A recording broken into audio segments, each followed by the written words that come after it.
Logo em seguida, a tribulação daqueles dias, o sol se escurecerá, a lua não dará sua claridade, as estrelas cairão do firmamento, e os poderes do céu serão abalados. Então aparecerá no céu o sinal do Filho do Homem. Todos os povos da terra se lamentarão e verão o Filho do Homem vindo sobre as nuvens do céu, com poder e muita glória. E ele enviará os seus anjos com grande clangor de trombeta, os quais reunirão os seus escolhidos dos quatro ventos, de uma extremidade à outra dos céus. E a gente vai lá para Coríntios, e Paulo diz assim: eis que vos digo um mistério. Fecha seus olhos agora e pensa nisso. Vamos tentar usar a nossa imaginação um pouquinho. Eu gosto de usar a imaginação. E eis que vos digo um mistério. Nem todos dormiremos, mas transformados todos seremos. No momento, no abrir e fechar de olhos, ao ressoar da última trombeta, a trombeta soará, os mortos ressuscitarão, incorruptíveis, e nós seremos transformados. Feche os teus olhos.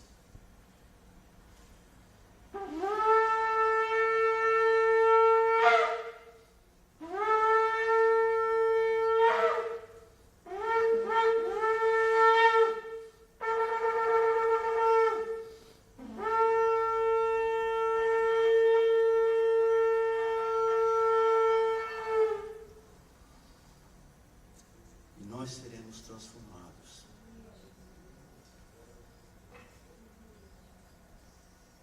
Eu não sei o que você imagina do céu, mas eu tenho que falar isso daqui. O céu vai ser um lugar muito bonito. Você já pensou no céu? Você pensa como é que vai ser o céu? Você pensa de vez em quando? Nós ensinamos as crianças na nossa igreja. E chegou um dia que foi muito difícil fazer com que as crianças se entusiasmarem. Desculpa o português que está enroscado, está enferrujado. Mas então foi difícil fazer com que as crianças da nossa igreja se entusiasmassem pelo céu, porque a única coisa que eu consegui explicar é que a gente vai ficar lá num lugar bem grande, assim, todo mundo vestido de branco, louvando a Deus eternamente. Meio monótono, né? Aí eu falei, eu tenho que dar um jeito disso daí. Eu fui para casa naquela sexta-feira e eu vi as fotografias que esse telescópio Hubble, sabe quem conhece o telescópio Hubble? Felipe, joia. Está tirando aí do céu, é um telescópio que está lá no céu, tirando fotografia do universo, já por mais de 20 anos. Vocês já viram essas fotos? Não, vocês têm que ver, gente. Procura na Google, telescópio Hubble. O universo é a coisa mais linda que eu já pude ver. Muita cor bonita. E o universo, até onde a gente sabe, não tem fim. Está se criando o tempo todo. Tem galáxias sendo formadas a todo tempo. A palavra louvor, em hebraico, halel, tem um pouco a ver com a palavra trabalho. É trabalho. Tá? Você já percebeu que o judeu ortodoxo, ele ora se movendo o tempo todo? Tá? Então, o louvor, você tem que fazer alguma coisa também. Eu creio que o céu vai ser tão bonito. Eu creio que a gente vai ter muita coisa para fazer no céu. Fala, Felipe. Você acha que vai ter? Eu acho que vai ter. Não sei. Eu acho que sim. Sei lá. Chocolate. Não sei. Mas eu sempre brinco que no céu vai ter um anjo chamado Scott.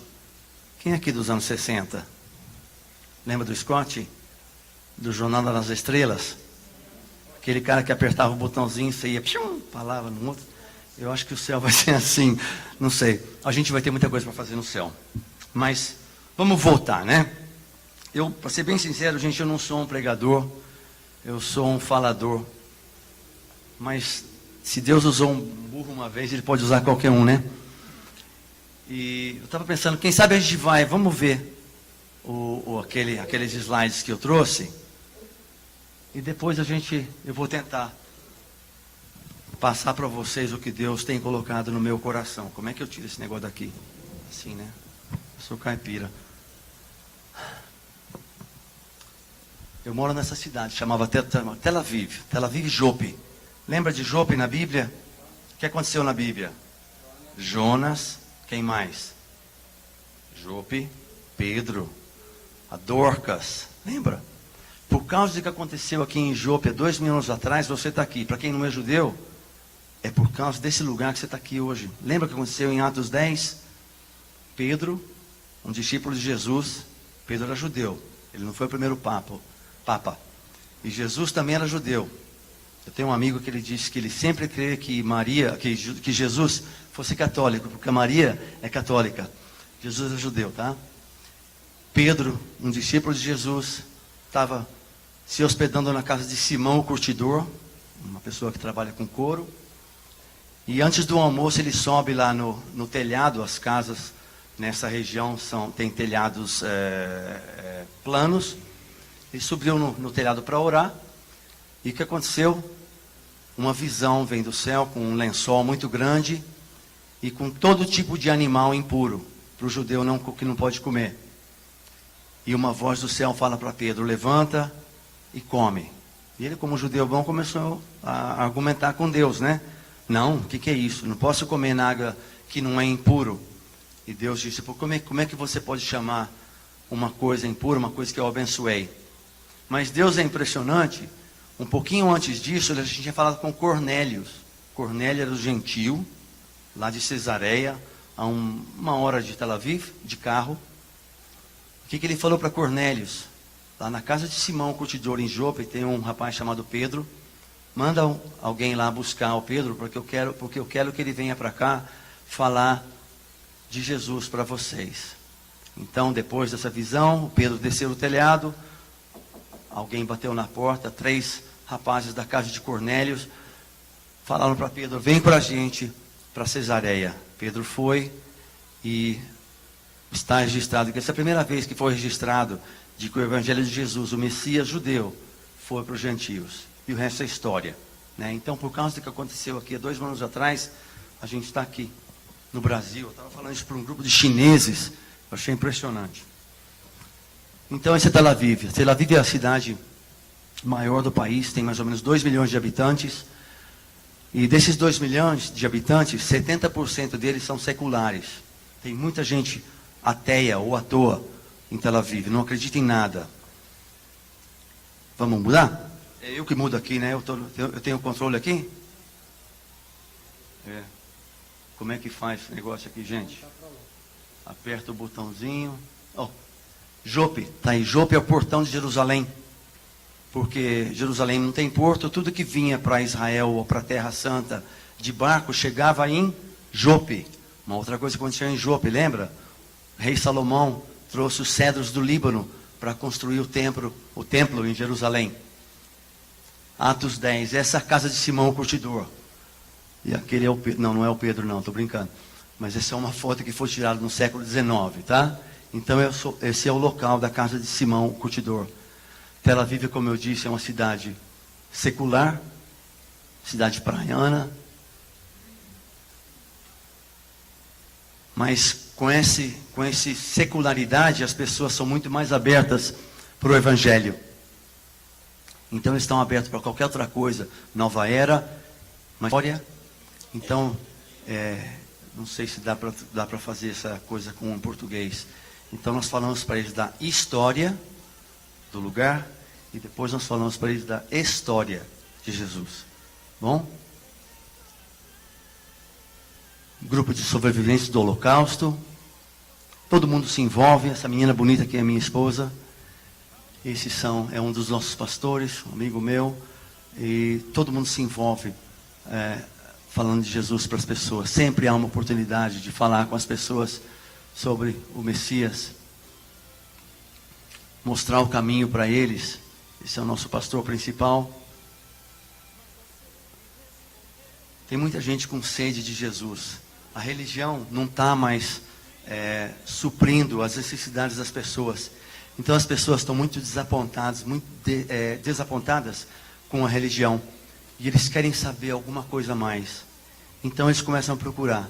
E quem procura acha, né? E muitos deles acham Jesus nesse lugar. Esse é um rapaz que terminou o exército agora. E ele ouviu falar do Novo Testamento. Então ele veio conversar com a gente. Tem muito trabalho, a gente trabalha bastante. É um prédio grande, um prédio muito antigo. Uma propriedade muito grande. Mas também tem muita... A gente se diverte também. Isso daqui foi um passeio de bicicleta no deserto do Negev. Muita alegria. Palhaçada, né?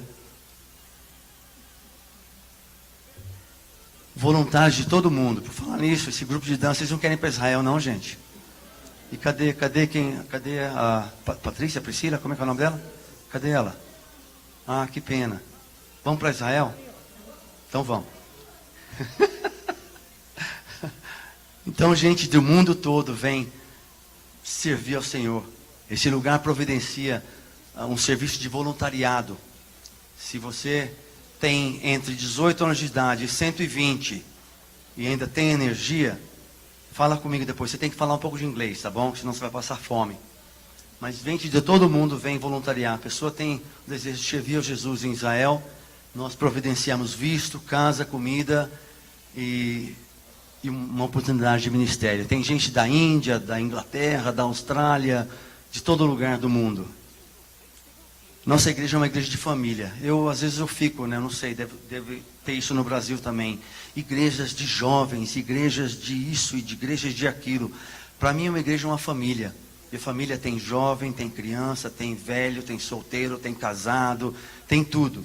A nossa igreja é assim, graças a Deus. Tem de tudo um pouco. Esse negócio aqui é meio teimoso, né? É. Todas as gerações. Muita tradição, a gente gosta de celebrar as tradições judaicas. Casamento, esperança do futuro. Esse menino foi fruto das nossas orações. Ele era, como no meu tempo chamava, ele era pinta brava. Fala isso aqui no Brasil ainda, pinta brava. Fala, ele era pinta brava. Hoje é casado, está trabalhando com o Ministério de Judeus para Jesus. A gente... Graças a Deus tem crescido. Quando eu fui para Israel em 1990, nós tínhamos somente 4 mil crentes no país. Hoje já passamos dos 20 mil. Graças a Deus. Várias dessas pessoas, desses jovens estão no exército hoje. Essa daqui é uma capitã. Esse é um capitão no exército. Essas duas estão servindo o exército também agora. Esse daqui terminou o exército agora. É interessante que, você sabe que em Israel o exército é obrigatório. Então os homens vão por 3 anos e as meninas vão por 2 anos. E quando você recebe uma arma, geralmente é um M16, que é um fuzil de 7 quilos, um fuzil automático, a menos que você tenha um cofre na tua casa, você não pode se livrar da tua arma. Você tem que estar com ela o tempo todo. Então é muito engraçado. Você vem à igreja, para a gente que não está acostumado, se choca um pouquinho. E você vê lá um jovem louvando a Jesus com um M16 nas costas. Se fosse aqui no Brasil, o que era? É um ministério que nós somos envolvidos com tudo, com oração, com adoração, com louvor. Fiquei com inveja do grupo de louvor. Inveja santa, viu, gente? Mas vocês não tocam bossa nova que nem a gente toca lá. Graças a Deus, é uma coisa. Deus é cheio de surpresa. Eu nunca imaginei que eu fosse poder tocar no louvor com os meus filhos. Meu filho mais novo é baixista, o mais velho é baterista. E sempre que eu dirijo louvor, ainda que sem hebraico, vira bossa nova, não tem jeito.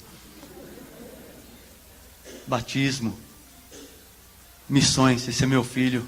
Ele foi para Moçambique no ano passado por 3 meses trabalhar com o Ministério da Heidi Baker, para quem conhece, trabalhar com crianças na África. Essa é minha foto favorita.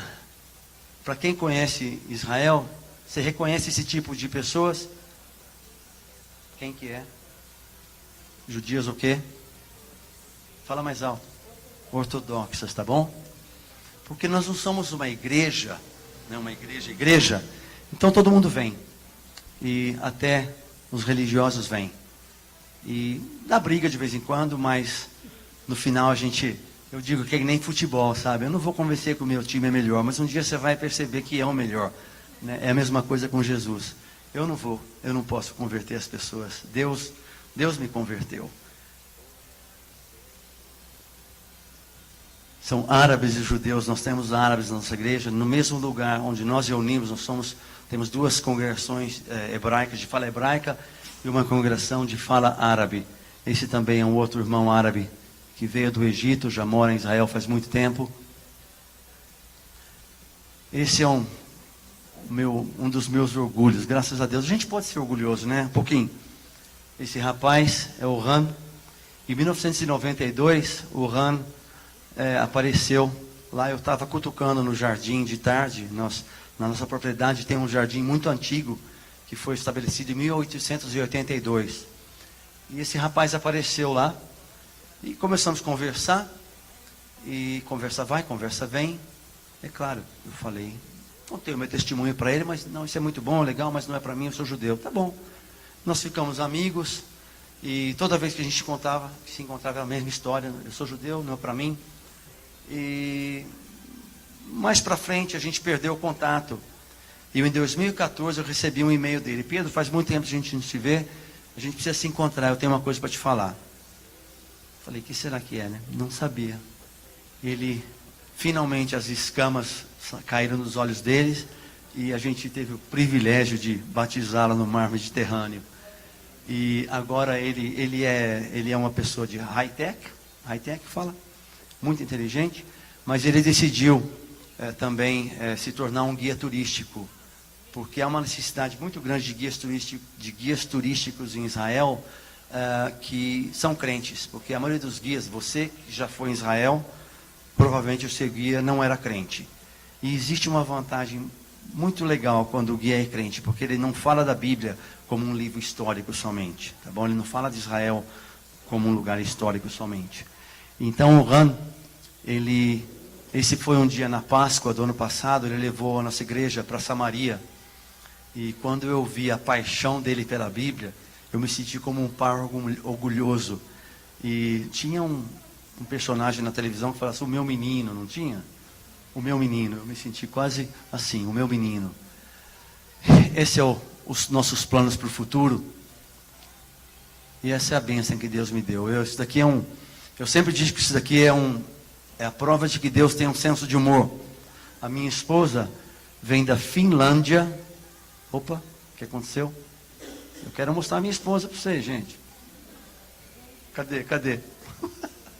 A minha esposa vem da Finlândia. Então você imagina o que é um brasileiro e um finlandês. A Finlândia é um país que é frio pra caramba, todo mundo deve saber, né? E agora que começou a derreter a neve, agora em maio, tá bom? Minha esposa ela é sempre pontual, eu sou brasileiro, ela é quieta, eu não sou, né? Então eu espero que os nossos filhos eles são uma mistura dos dois.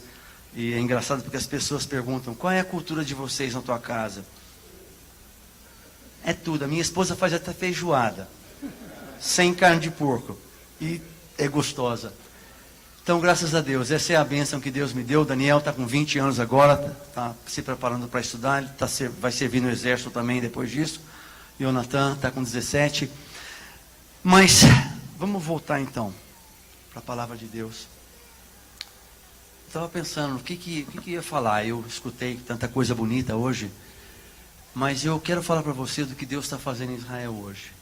E eu quero depois te desafiar, porque é importante você entender o que acontece em Israel. Todo judeu no Brasil, todo judeu em qualquer país do oeste ou do ocidente, já ouviu falar de Jesus como Messias, como Salvador, como Filho de Deus. Porque, né, no ocidente a gente tem o Natal, tem a Páscoa. Então todo judeu dessa parte do mundo já escutou falar de Jesus como o Messias, o Salvador ou o Filho de Deus. Em Israel não. Israel é um país que tem 8 milhões de habitantes e a maioria das pessoas nunca ouviram falar de Jesus como Salvador, como Messias, como Filho de Deus. Talvez tenham escutado de Jesus como profeta, mas também o Maomé era um profeta. o Novo Testamento é um livro que foi escrito em Israel. Você sabe disso, né? Por judeus, por israelenses. E o Novo Testamento não é um livro que é lido em Israel. Não é proibido, mas não é lido. E tudo que está no cristianismo vem daquele país, veio do judaísmo. E vocês estão aqui hoje em dia. Mas Deus tá agindo em Israel. Vamos voltar um pouquinho na palavra de Deus. Se a gente lê na palavra de Deus, os profetas, as profecias, lá de Ezequiel, e a gente vê que, através da história, o povo judeu tem sido perseguido. Não existe mais um povo que for mais perseguido como o povo judeu. Você pode falar, talvez, dos armênios, mas como o povo judeu, nunca um povo foi tão perseguido como o povo judeu. O Mark Twain, não sei quem estava aqui hoje à tarde, foi interessante aquela frase que eles disseram, né? O povo judeu já passou tanta gente por ali, tantas civilizações, tantos impérios, e eles todos já sumiram, e o povo judeu é eterno, está ali. E por que o povo judeu é eterno? Por que está ali? Por que Israel é um país do tamanho do Sergipe, tem tanta força? Por que Israel é um paísinho tão pequeno, tem tanta tecnologia? É por causa da inteligência do povo judeu? É por causa do exército que nós temos? Ou é por causa de Deus? Ou é por causa da bênção de Deus para aquele país? Que Deus disse que Israel seria a menina dos seus olhos. Então eu creio que quando Deus criou o universo, Ele dividiu o universo em uma parte espiritual e uma parte física. E a parte física foi dada para Adão. Adão então era o governador dessa parte física do universo, né? Da terra. Mas infelizmente ele entregou esse governo dessa parte física para Satanás. Então a gente sabe que desde então a palavra diz que o Satanás está como se diz, ruling, governando, né? E deixa eu falar uma coisa, eu estou pagando minha língua, porque eu me lembro que muito no passado, quando um missionário voltou, eu acho que da Inglaterra para o Vale da Bênção, eu falei, mas que coisa enjoada, né? Ele fica enrolando a língua só para dizer que ele fala outra língua. Eu pensei, e hoje eu estou pagando o preço, então, porque felizmente, não sei, o português continua sendo a minha língua materna, mas não é a primeira língua hoje em dia, não é a língua na qual eu penso, porque eu não uso português praticamente durante a semana, talvez um pouquinho quando ligo para minha família aqui em Rio Claro, ou então quando eu ligo para a Elaine, então enrosca um pouquinho. Então vocês tenham paciência comigo. Então, Satanás persuadiu o homem a se juntar a ele nessa batalha contra Deus, né? Então Adão deu o governo desse sistema terreno, e o diabo tem dominado desde então. A gente lê lá no Evangelho de Lucas. Mas logo depois disso, o que Deus falou? Deus falou que o inimigo teria a cabeça dela esmagada pela semente da mulher, Eva, né? Então o que aconteceu? O inimigo, muito inteligente, falou, então eu vou destruir essa semente, não vai ter ninguém para me esmagar a cabeça. Então a gente percebe que muitas nações, muitas vezes, né, a gente vê lá um faraó, vem depois de muito tempo no Egito, José, aquela história toda, um faraó vem, não conhece José e tenta destruir o povo judeu. Mais para frente, Amã, o meu festival, festival, né, o meu coisa favorito em Israel é Purim. Vocês viram uma foto aqui, estou vestido de palhaço, minha esposa. O Purim é que nem um carnaval. No Purim a gente celebra o livramento de Deus, mais uma vez, né? Amã, você conhece a história de Esther, né? Amã tenta destruir o povo judeu e não acontece. Deus mais uma vez salva a nação de Israel. Eu me lembro que na primeira guerra do Golfo, nós passamos 40 noites debaixo de mísseis que o seu Saddam Hussein estava jogando lá em Israel, principalmente em Tel Aviv. E no dia do Purim, foi o último dia da guerra. Então nós pudemos subir ao telhado e ver que a cidade voltou à vida. Então foi muito interessante. Deus é um Deus tá aí. Deus não é um Deus de coincidência. Deus tem tudo planejado. Eu achei muito interessante que a guerra do Golfo terminou justamente no dia do Purim. Então, mais para frente, a gente vê muita coisa acontecendo. Então, o que acontece? Jesus nasce e Jesus esmaga a cabeça da serpente. Jesus nasceu, Jesus era judeu, Jesus nasceu judeu, viveu como judeu, morreu como judeu. Toda a sua família eram judeus. Interessante que às vezes eu vejo até cristão não entendendo isso. Na Europa, a gente vê um entendimento meio diferente disso daí. Muita gente não pensa que Jesus era judeu, Jesus era cristão. Não, Jesus nunca falou de cristianismo. Jesus nunca virou cristão. O cristianismo foi mais para frente com aquele imperador Constantino, né? Deus tem um plano especial. Israel é parte muito importante desse plano de salvação de Deus para o mundo. Porque quando a nação judaica aceitar aquele Messias que foi rejeitado, então Jesus vai voltar. Deus vai eliminar o Satanás, o inimigo, o diabo, desse governo que ele tem nessa parte física do mundo. Mas Israel tem que se arrepender antes disso. Eu fui para Israel em 1990, atendendo o chamado. Eu venho contar um pouquinho de mim, quem sabe. Eu venho da Nova Era, num tempo que não era nem Nova Era. Eu fiz arquitetura, e para quem conhece arquitetos, tem uma aqui, né? A gente estava conversando. O arquiteto é um pessoal assim meio florido, meio artístico, né? Se envolve com tudo quanto é coisa esquisita. E eu me envolvi com a Nova Era até o dia 17 de julho de 1984, quando Deus decidiu que já era a hora. Tive uma experiência muito marcante, só eu e Jesus, não tinha mais ninguém, então não tinha como duvidar. Ou eu sou louco, ou é verdade o que está acontecendo. Eu escutei Jesus falando comigo, eu não tive como escapar, e eu entreguei a minha vida para Jesus. Deus transformou a minha vida. Eu fui para o Vale da Bênção. Para quem não conhece o Vale da Bênção, você tem que conhecer, gente. É um lugar tão bom. É a minha casa no Brasil. E Deus decidiu, então, dar alguma coisa de volta para Deus. Então, eu fui para Israel em 1990. E Deus abençoou a minha vida, como eu disse. Deus me deu um ministério. E nós somos parte, um privilégio muito grande, nós somos parte do ministério local de judeus messiânicos. E eu tenho visto o que Deus tem feito nesse país. Mas isso é por causa das orações dos crentes. E o que acontece muitas vezes em Israel é que pessoas cristãs vêm do mundo todo, eles só veem essa parte de história, né? Porque eu disse, os guias não são crentes.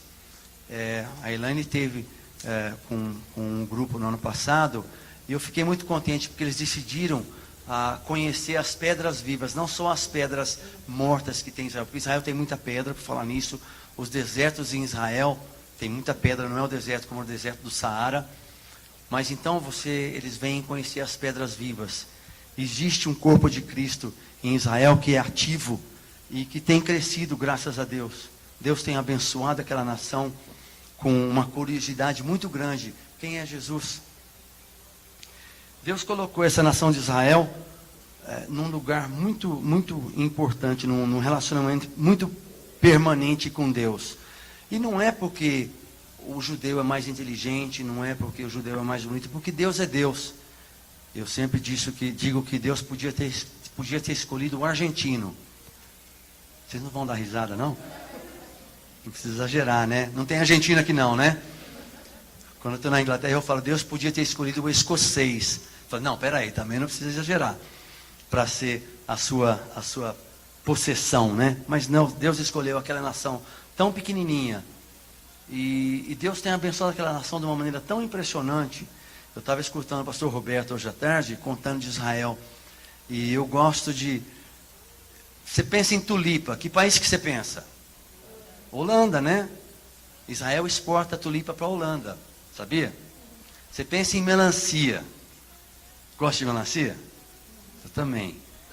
Aonde que você acha que tem bastante melancia em Israel? Melancia é o quê? 70% de água? Não é? Tem melancia em Israel? Tem. Melancia em Israel é grande, sem semente. É uma beleza, porque você não tem que cuspir semente. Muito doce e grande. E cresce no deserto, com um sistema de irrigação por gotejamento.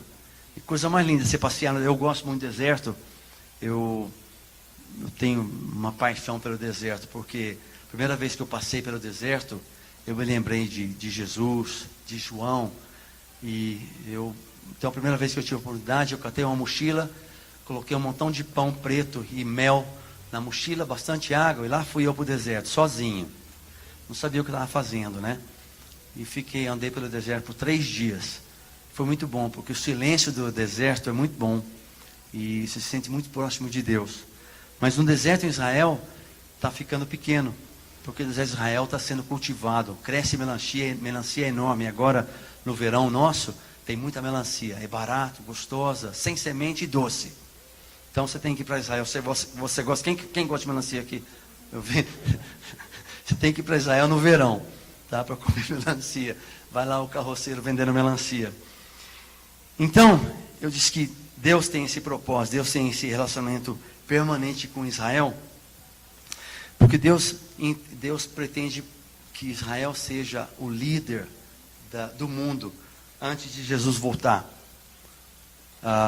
Eu acho que em Zacarias 8, 23, eu acho, que diz lá que 10 homens, como é que fala lá? Zacarias 8, 23, que diz que 10 homens de todas as nações pegariam na orla, como é que fala? Orla, está aqui, ó. Assim diz o Senhor dos Exércitos: naquele dia sucederá que pegarão 10 homens de todas as línguas das nações, pegarão sim na orla da veste de um judeu, nos tzitzit, sabe que vem aquelas cordinhas do talit, aquele negócio, aquele monte de oração, na orla da veste de um judeu, lhe dirão: iremos com você, porque temos ouvido que Deus está com vocês. Então, Israel vai ser o líder do mundo antes de Jesus voltar. Mas, como eu disse, Israel tem que se arrepender, porque Jesus mesmo disse que ele não voltaria antes que Jerusalém dissesse: bendito seja aquele que vem no nome do Senhor, Baruch Haba Hashem Adonai.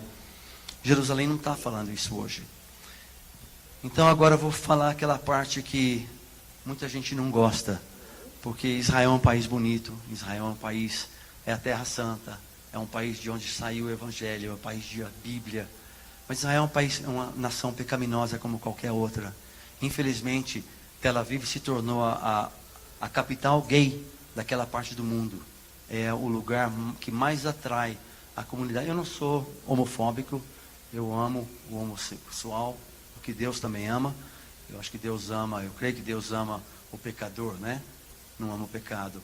Mas então é muito triste quando você está passeando pelas ruas de Tel Aviv, agora no mês de maio, quando tem essa passeata do orgulho gay, e você vê cada rapaz bonito. Poxa vida, eu penso assim: se eu fosse bonito como esse pessoal quando eu era jovem, né?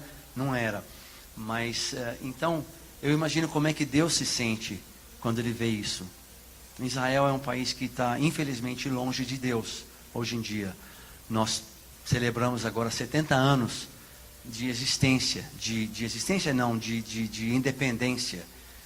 Eu não sei se você sabe, mas Israel no século XIX, esse mesmo Mark Twain que você comentou hoje, ele escreveu uma frase interessante sobre Israel do século XIX.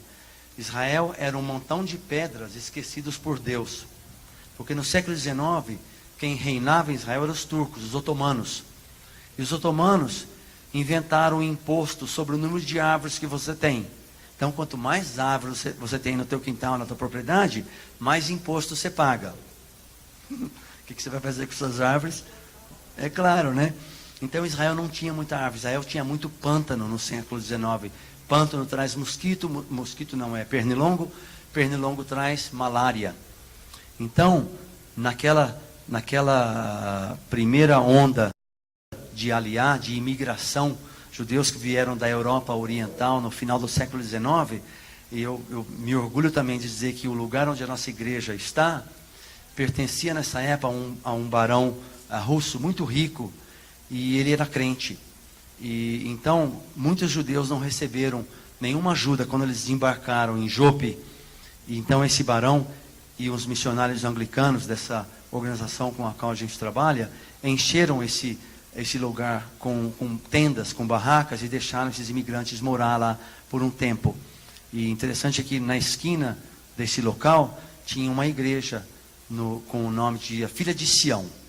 E eles cantavam músicas sobre Jesus em hebraico. Então eu imagino quantas pessoas se converteram, quantas pessoas se tornaram discípulos de Jesus, porque eles escutaram músicas sobre Jesus em hebraico, o Messias, e depois aprenderam. E eu não sei, não tem essa parte da história. Então eu me perdi, você vai ter que me ajudar, porque eu não sei onde eu estou. Mas quem conhece esse negócio de concentração, tem uma doença chamada em inglês ADD, como é que fala ADD em português? Dificuldade de concentração e atenção. Então, se eu não tenho uma coisa escrita, eu não lembro de onde que eu estou. Mas Deus tem abençoado essa nação de Israel, mas essa nação de Israel precisa de Jesus. E o que tem acontecido, quando eu fui para lá em 90, eu estava conversando com alguém aqui hoje à tarde, e eu me lembro que nós saímos para as ruas de Tel Aviv com violão, com tamborim, essas danças assim, danças hebraicas, e a gente apanhava, levava pedrada, cuspida, e já apanhei bastante nos anos 90. Mas Deus transformou o coração das pessoas. A atitude das pessoas com relação a Jesus hoje em dia em Israel é muito diferente. Deus usa umas coisas meio esquisitas assim, né? Em 2003, o Festival de Purim, como eu disse, uma das tradições é você trazer presente para as pessoas. Então, você faz lá uma cesta com chocolate, com coisa dentro assim, e você traz para as pessoas, você deixa na porta da casa. E um religioso trouxe um cesto desse para um pastor messiânico da cidade de Ariel, na Samaria. Esse pastor não estava em casa, o filho dele de 15 anos, então pegou esse pacote, entrou para casa, colocou em cima da mesa, e na hora que ele abriu, explodiu, era uma bomba. E esse menino passou por 27 cirurgias. Hoje em dia, graças a Deus, ele terminou a universidade, ele está bem, muitas cicatrizes, né? E Deus usou isso para começar a transformar o coração das pessoas com relação a Jesus. Porque as pessoas começaram a perceber que os crentes de Jesus perdoavam também. E os crentes de Jesus são pessoas normais. Os crentes de Jesus são pessoas que investem no país, que servem o exército. Como eu disse, na nossa igreja nós temos hoje, eu acho que uns 12 soldados. Os ortodoxos não vão para o exército, tá bom? Os judeus messiânicos vão. Então, Deus começou a transformar a atitude das pessoas com relação a Jesus, ao Messias. E a gente tem visto a sede que as pessoas têm. Porque o mundo, a gente está percebendo que o mundo está chegando no fim. Eu não sei se vocês falam da vinda de Jesus aqui em Israel. Infelizmente, a gente não escuta muito sobre a vida de Jesus. Mas Jesus está voltando, né? Eu não sei quanto tempo a gente tem. Eu acho que a gente pode, eu digo assim, eu estou sentindo o cheirinho de Jesus. Jesus está voltando. Mas tem muita coisa para se fazer, principalmente para vocês jovens. Eu disse que vocês jovens ainda podem mudar o mundo. Eu acho que é muito importante isso. Eu fico muito feliz quando eu vejo pessoas jovens com um coração tornado para Deus. E isso precisa acontecer em Israel também. E tem acontecido por causa das intercessões, por causa das orações. Numa guerra, o soldado está na frente de batalha. E quando você está na frente de batalha, como soldado, você não pode olhar para trás, porque o inimigo vem pela frente. Então são quando as orações dos santos funcionam como uns mísseis, né? É a produção de manutenção, de munição, de mantimento, de remédio. Então são as orações dos crentes fora de Israel. Porque a gente tem visto que assim como Deus tem transformado o coração das pessoas, o inimigo está desesperado. Então as coisas estão ficando cada vez mais tensas naquele lugar. E hoje em dia, eu estava falando que nós celebramos então 70 anos de Israel, e eu não me lembro de ouvir nenhuma palavra sobre Deus. 70 anos, Israel é um país muito orgulhoso da história, é um país que, como a gente ouviu, tem uma tecnologia imensa, uma tecnologia enorme. Eu dou risada. Tem esse BDS no Brasil? BDS é esse boicote de é um pessoal que está tentando boicotar Israel. Então eles não compram nada feito em Israel, né? Tem no Brasil também? Na Europa tem bastante. Tem muita gente que eles não compram nada que é produzido em Israel. Tem. Eles tentam boicotar Israel. Então eu dou risada, porque se a pessoa quer realmente boicotar Israel, ele vai ter que se livrar de uma porção de coisa na casa dele, né? Quem que tem um flash, um pendrive aqui com você? Você tem pendrive aí? Invenção israelense, tá bom? Então tem muita coisa que, né, se a pessoa quer realmente boicotar Israel, ele vai ter que se livrar de computador, porque a Intel é uma invenção judia e a Intel é muito forte em Israel. Muitas das coisas que tem nos computadores de muita gente no mundo todo, inclusive no Oriente Médio, é feito em Israel. Mas a caneta Bic, a caneta esferográfica, não vai... O Waze é uma invenção israelense, totalmente israelense. Foi vendido agora, há um pouco tempo atrás, por 3 bilhões de dólares. Meu Deus. E o cara que vendeu o Waze comprou uma propriedade em frente da nossa igreja agora, está reformando. Interessante, não tem nada a ver. Mas, oi.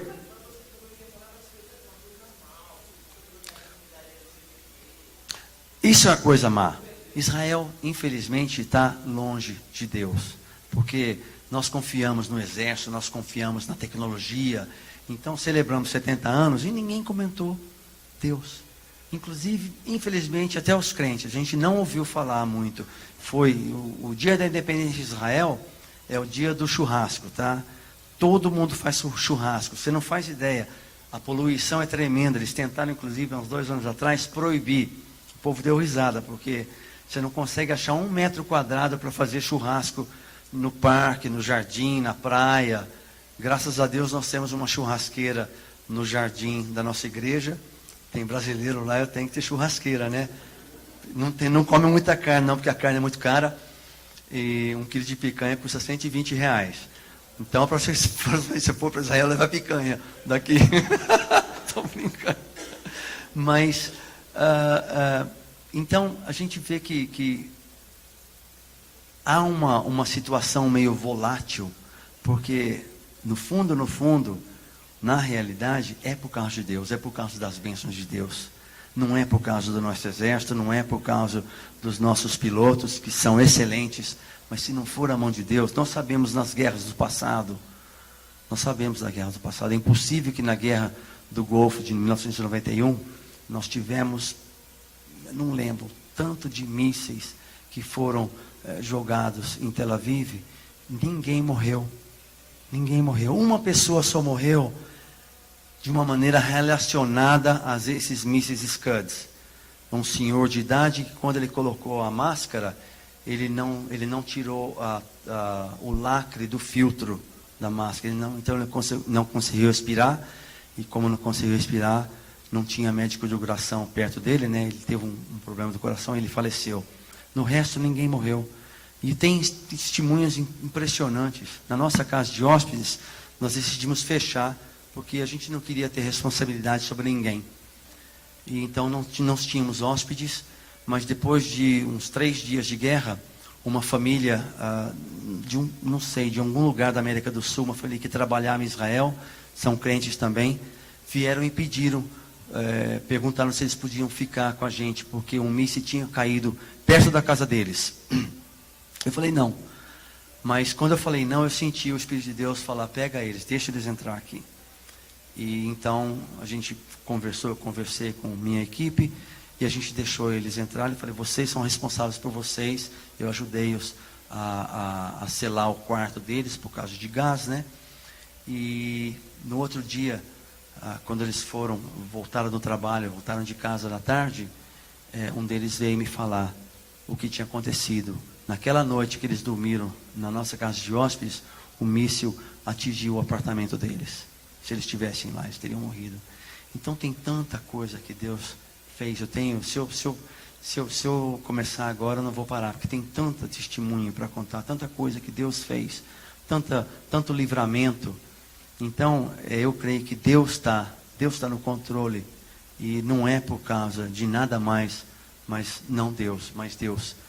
E eu acho que é muito importante, nós como igreja brasileira, eu sei que a igreja brasileira ora, e a intercessão é uma coisa muito poderosa.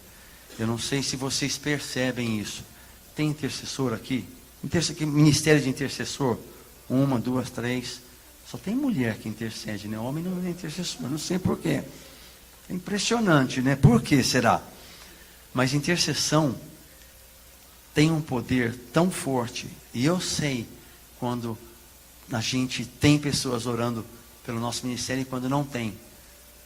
Nós moramos em Londres por um tempo e nós começamos um trabalho com a Nova Era. Tem um festival em Londres chamado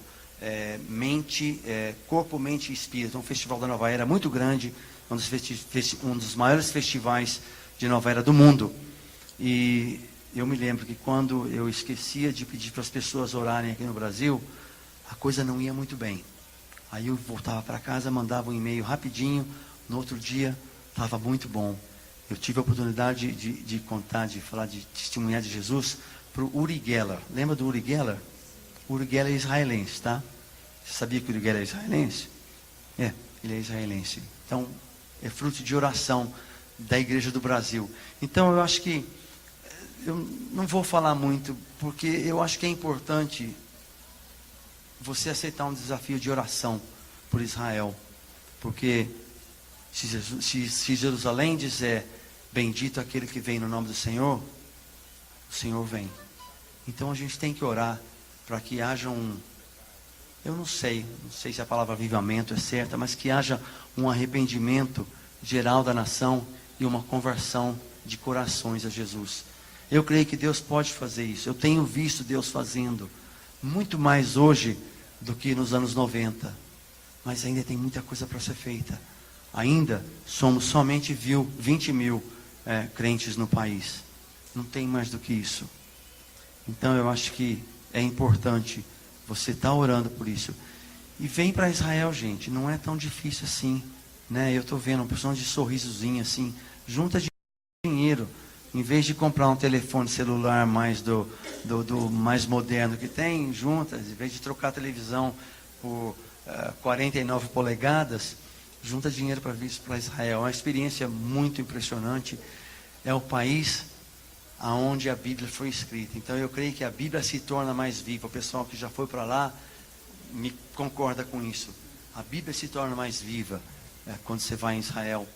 E eu creio que o relacionamento da gente se aperfeiçoa, se transforma, se aprofunda mais quando você vai para aquela terra. Não é por causa da terra, mas é por causa da bênção que tem naquela terra. Vocês querem fazer pergunta para mim? Quando uma coisa que eu gosto de fazer, por causa da história desse lugar onde a gente tem, eu disse, as pessoas vêm para lá. Esse lugar tem o primeiro jardim botânico, pertencia a um barão russo muito famoso, mencionado num livro, o Olavo Bilac, né, da literatura israelense, um livro mais famoso da literatura israelense, menciona esse jardim no qual, onde tem a nossa igreja. Então, por causa dessa história, muita gente vem, muitos grupos de israelenses vêm. Diga, querido. Tá. Não tem importância. Deus não tem. Estou brincando. Tá.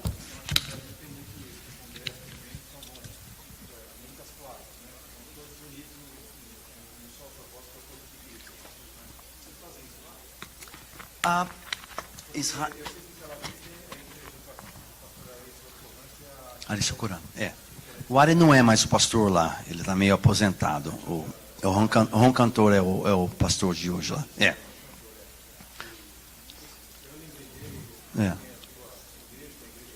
Uhum. Nós não temos denominações em Israel. Entre os judeus messiânicos não existe denominação. Nós não somos filiados. Não sei porquê, para ser bem sincero. Mas há uma união. Há uma união. Algumas poucas igrejas não não se unem a gente.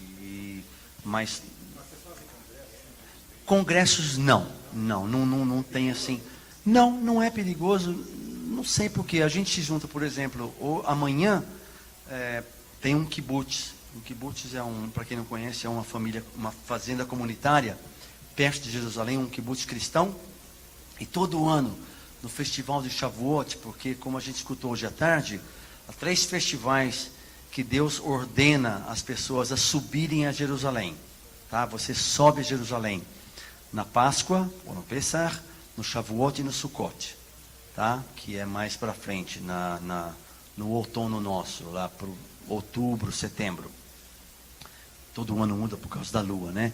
Então, no Shavuot amanhã, milhares de crentes do país todo vão estar reunidos nesse lugar, nesse kibbutz, perto de Jerusalém. Então, mas há comunhão, há trabalhos juntos, é claro, conferências de uma maneira, não assim, de nacional, não muito. É muito difícil, porque você tem que entender que Israel, o único dia da semana que você tem de folga é o sábado, é o Shabat. E o Shabat não tem transporte público, o que eu acho excelente. Não tem ônibus, não tem trem. Então, ou você vai de carro ou de bicicleta, né? Então a locomoção fica mais complicada. Há conferências menores de 3, 4 igrejas, mas como não tem denominação, então são congregações que nós chamamos.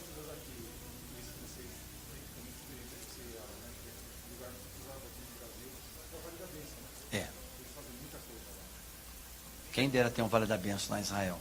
Será que o pastor João não quer começar um lá? Vamos lá. Seria uma bênção. O local onde é a nossa igreja é uma casa de hóspedes, como eu falei, e é um prédio de serviço. Então, a gente tem um lobby que a gente pode colocar até mais ou menos 300 pessoas.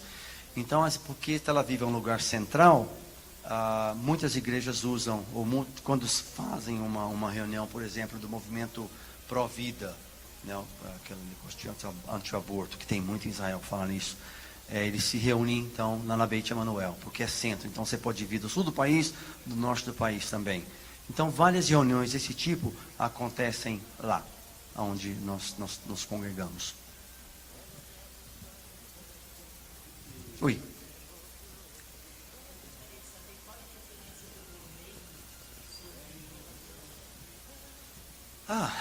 Deus está mudando isso também. O governo de Israel, recentemente, contratou um rapaz, que por falar isso vem de uma família brasileira, um judeu messiânico, para ser uma espécie de assessor de relacionamento públicos para o governo. Porque esse é um rapaz que, o Ananias, ele terminou o exército e ele é blogueiro, que fala? Blogueiro.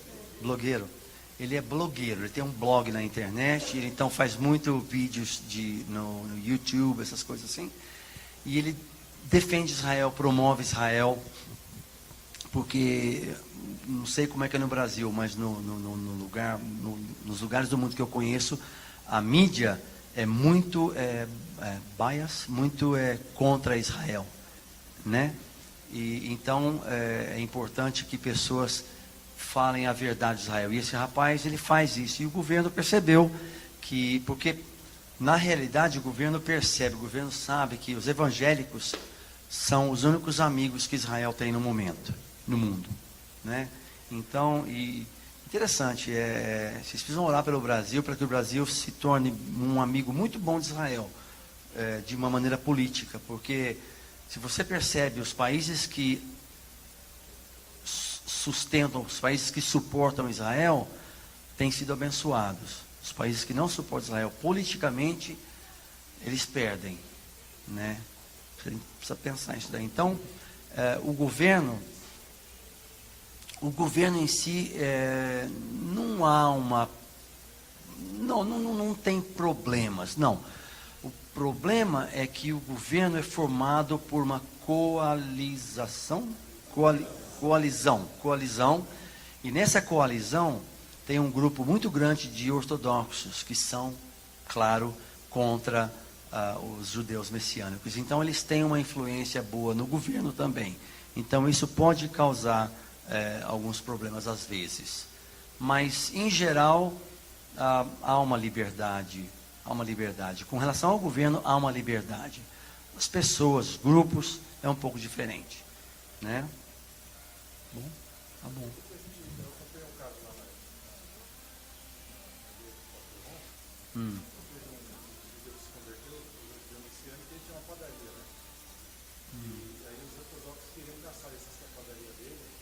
Não, foi uma mulher lá do sul do país.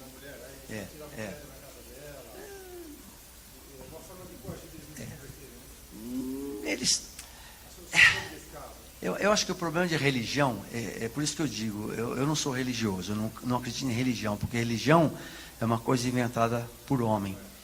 E por que os líderes do templo incitaram a matar Jesus? Porque Jesus veio lá e começa, então, né, ele como é que diz? Ele quebrou a banca do pessoal, eles estavam fazendo muito dinheiro. Então, não foram os judeus que mataram Jesus. Eles foram pegar Jesus de noite, porque eles estavam com medo do povo. Então, muito pouca gente. Então, o que acontece com religião, eles têm medo de perder aquele controle. E eu acho que é isso que acontece em qualquer religião. Isso é em Israel também. É o medo daquilo que você não conhece, né? É o medo do desconhecido. Então, quando você não conhece, então é por isso que é bom o testemunho de crentes no país. Eu incentivo a minha igreja, porque é muito fácil, quer dizer, de uma certa maneira, é muito fácil ir para a rua e distribuir folheto. Mas seu vizinho sabe que você é crente? Seu patrão sabe que você é crente? O seu companheiro de escola, o seu companheiro de trabalho, você é um crente fiel no seu trabalho, você paga o imposto direitinho, você não vai lá para o banheiro com o seu telefone e fica 40 minutos na internet. Né? Então, eu não estou apontando dedo para ninguém, não, tá? Mas eu então, eu prego, eu falo, não estou conseguindo achar a palavra, eu incentivo as pessoas a serem como Jesus. Eu acho que é importante, em qualquer outro lugar, não só em Israel, em qualquer lugar do mundo, eu quero que as pessoas olhem para mim e falem assim, eu quero ser como você. Não assim, né? Eu quero ser como você, porque você tem uma coisa que é diferente, e você tem uma coisa que é bom. Eu quero ser como você. Exatamente. Então eu acho que o testemunho do dia a dia é muito mais importante que qualquer palavra que eu possa falar. Né? Eu sou muito orgulhoso dos meus filhos, graças a Deus, porque eles têm um testemunho excelente. Não pelo que eles falam, mas pelas atitudes deles. Então eu acho que é importante em Israel essa atitude do crente, essa atitude. A gente chega lá, não é perfeito ainda, mas a gente chega lá. Né? Ah, é? Também 17 de julho de 90? É um dia bom. Dia, minha querida. Sim.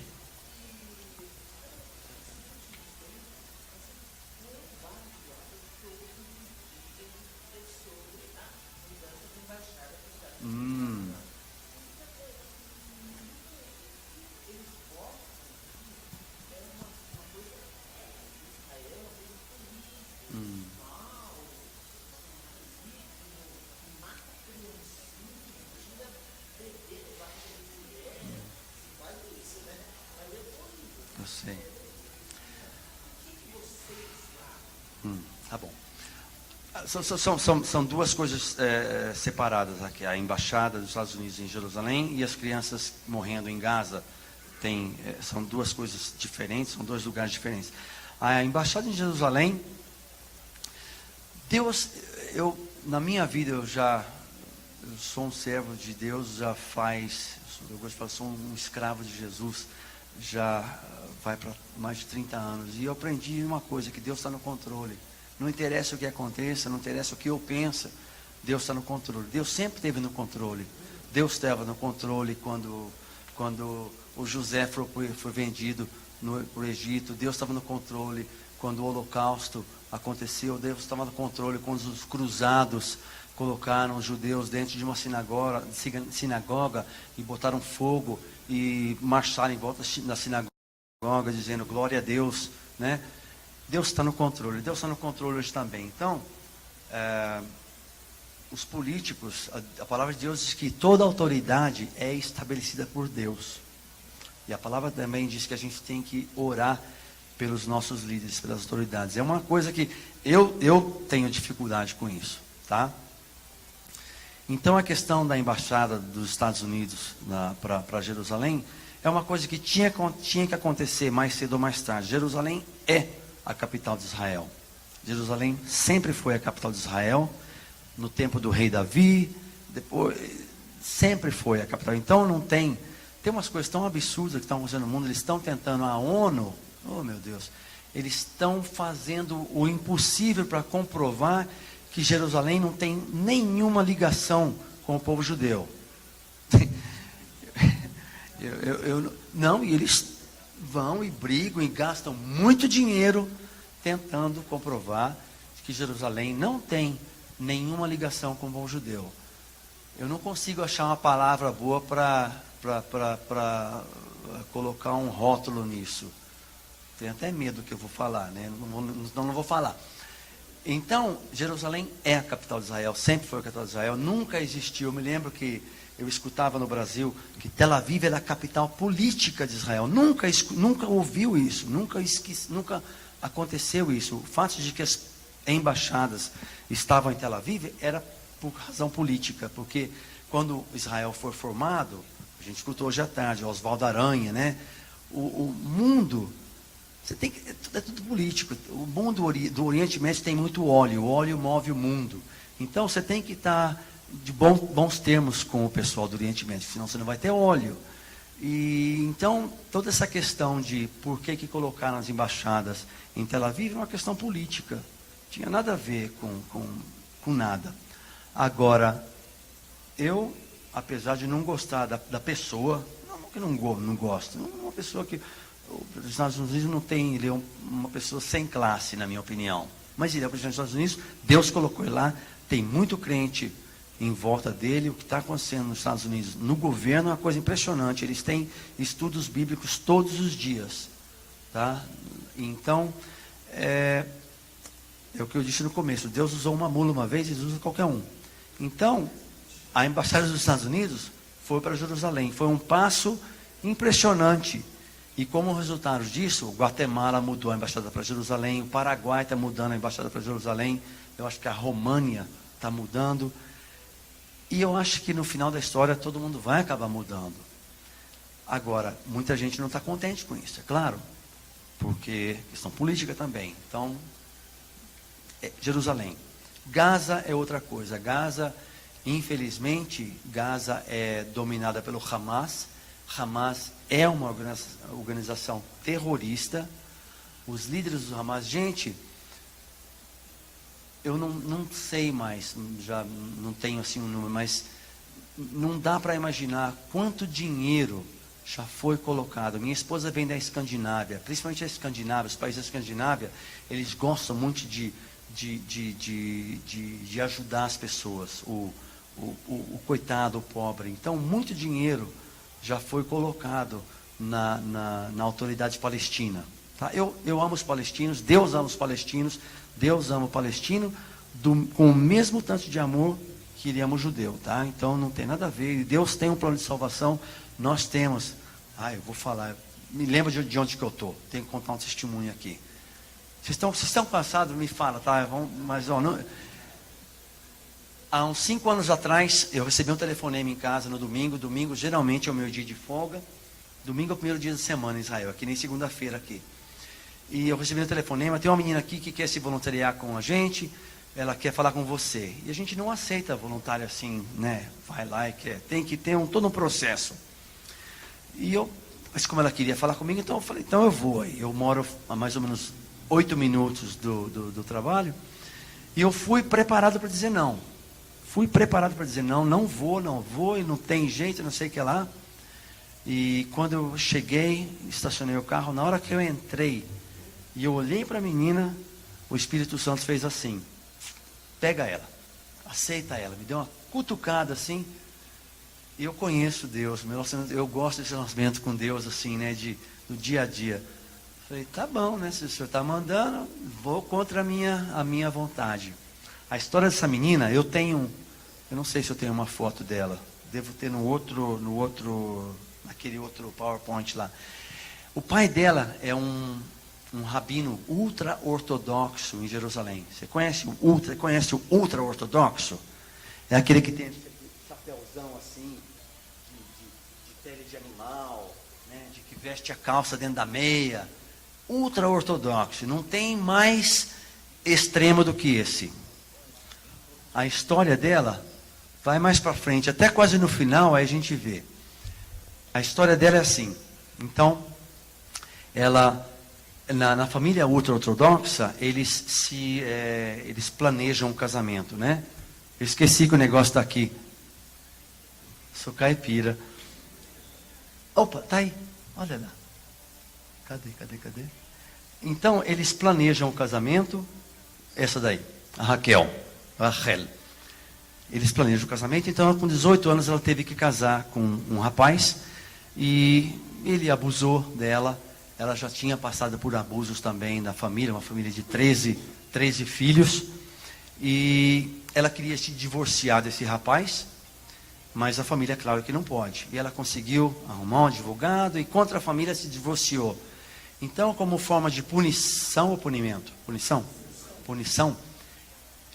A família mandou ela para os Estados Unidos para morar com um tio no Brooklyn, em Nova York. Tem muito religioso lá. Então, ela foi para lá, tentou se suicidar algumas vezes. E um dia ela estava passeando numa rua, estava andando numa rua do Brooklyn, e ela viu uma igreja. E sempre disseram para ela que se um judeu entrar numa igreja, Deus mata esse judeu. Legal. Entrou na igreja. E não aconteceu nada. Aí ela foi mais para frente. Não aconteceu nada. Aí ela falou, Deus, eu estou tentando me matar, chorando diante de Deus, porque o judeu ortodoxo, ele conhece, ele pelo menos acredita em Deus, né? E então, ela, nesse desespero, chorando, de repente o Espírito Santo veio sobre ela, ela caiu no chão chorando. E quando ela levantou o rosto, ela viu Jesus na frente dela. Ele assim, sorrindo para ela e oferecendo as mãos para ela. Ela não entendeu muito, mas de repente então ela escutou, ela entendeu que ela estava vendo Jesus. E ela se converteu. Ela foi procurar crentes, ela se converteu, ela aceitou Jesus. Não se converteu, ela se tornou uma judia completa, como a gente fala. Foi para um ministério que trabalha com jovens que passaram por abuso e tudo mais. E há uns 5 anos atrás ela decidiu voltar para Israel. Então foi quando eu me encontrei com ela. O Espírito Santo me dá uma cotovelada. Falei, tá bom. Agora não tem família, porque a família rejeitou. A família rejeita completamente. E eu inclusive conheci os pais dela. E numa briga assim de palavras, ele disse que eu tinha que mandá-la de volta para casa. Ela já tinha 23 anos. Eu falei, olha, não posso, ela é adulta, mas eu prometo uma coisa para você. Enquanto ela estiver comigo, eu vou ser para ela como um pai. Sabia o que eu estava falando. A Raquel então viveu com a gente. E Deus colocou um amor por ela impressionante pelos árabes. Ela foi para o Egito, aprendeu árabe. Começou na vida de Caná, aprendeu árabe lá, foi para o Egito. Abriu um trabalho com crianças de rua no Cairo.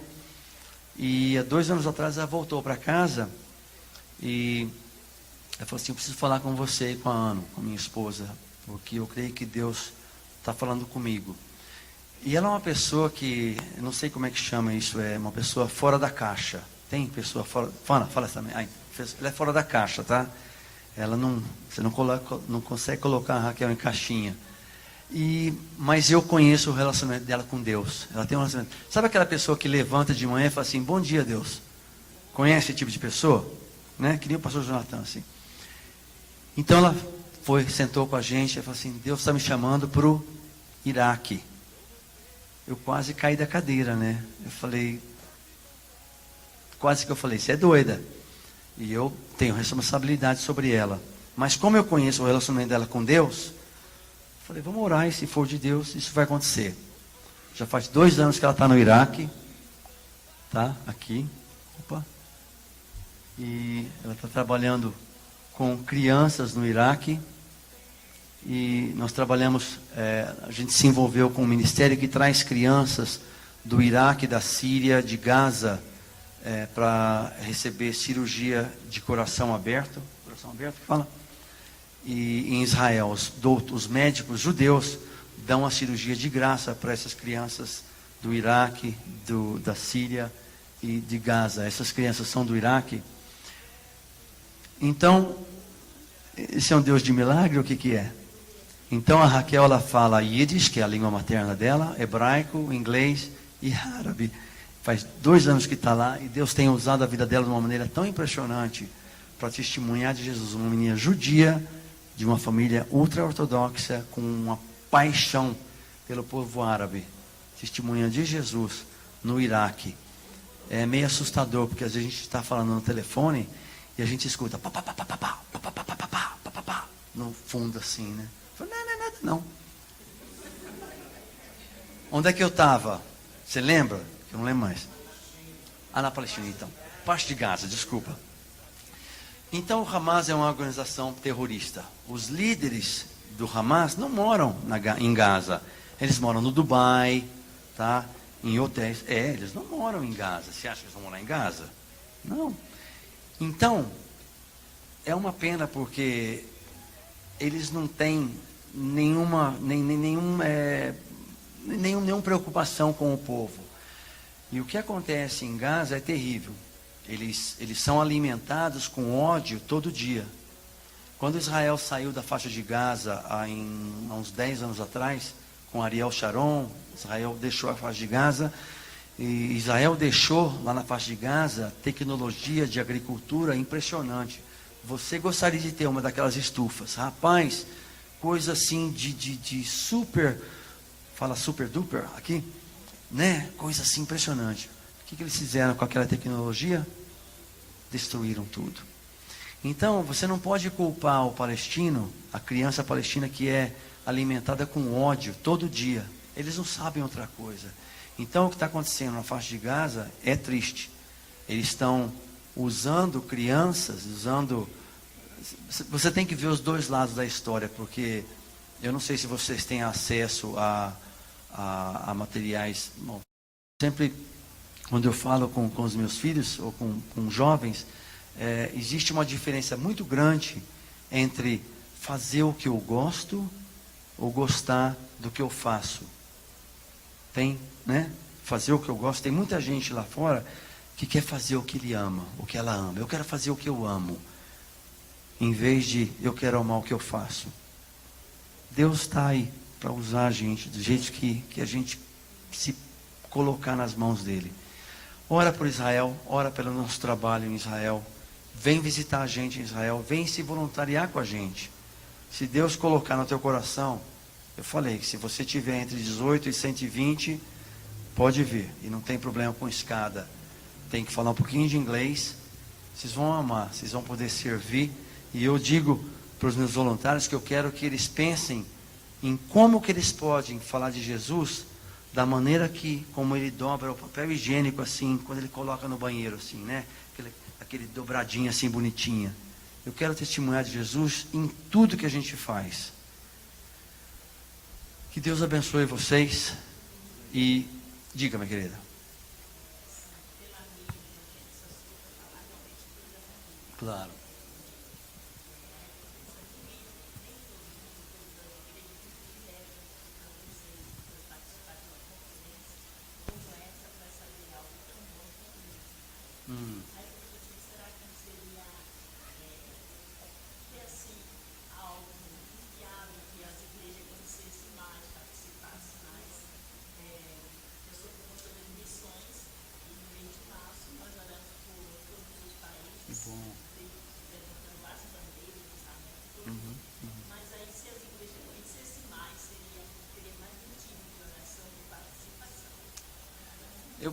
eu posso não me comprometer, que eu tenho medo de fazer isso, mas eu posso me propor a mandar notícias.